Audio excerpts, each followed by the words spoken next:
George Anthony and Jamie, this is your time. This is your day. All the months of preparation have brought you to this point. Here you are standing in front of me, all of these witnesses, and most importantly, the Lord. I am excited for the both of you and know that this will be a special day. You will look back on this day with great memories. This day will represent one of the happiest days of your life.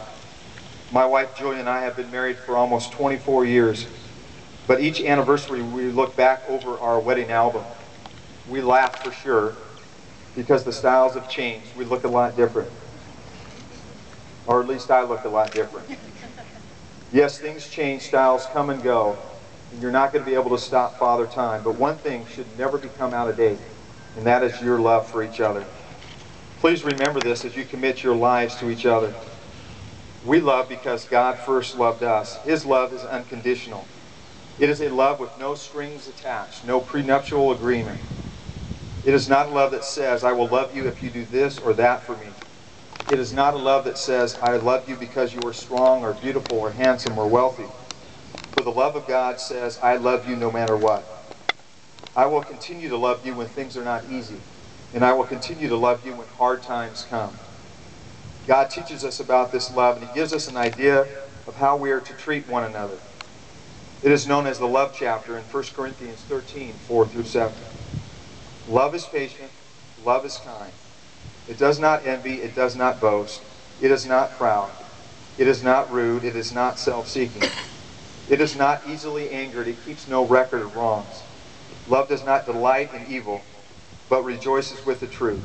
It always protects, always trusts, always hopes, and always perseveres. Love never fails. And I am so honored to be here standing next to both of you. I feel very privileged to be asked to officiate this wedding. George Anthony and Jamie, thanks for the opportunity for me to be a part of your lives today. A wedding ceremony is a time in which we publicly proclaim our love and our commitment to each other. And I, as a pastor, take my role seriously, and I have been praying for both of you, and I will continue to pray for both of you in the days and months and years to come. I know firsthand how rewarding a solid marriage relationship is, and I know that the Lord will continue to bless your relationship as you give it over to Him. I also want to say thanks for doing your homework in preparation for this day and your future together. I appreciate the time you took in answering my questions, looking up the verses in the Bible, and doing the exercises in the workbook. I believe that you have done all that you can do to be prepared for this time. And I stand here today before God, giving you my blessing and my support. Let me encourage you both from God's Word. In order to build a solid foundation for marriage, a couple needs to seek the one who first established marriage, and that is the Lord.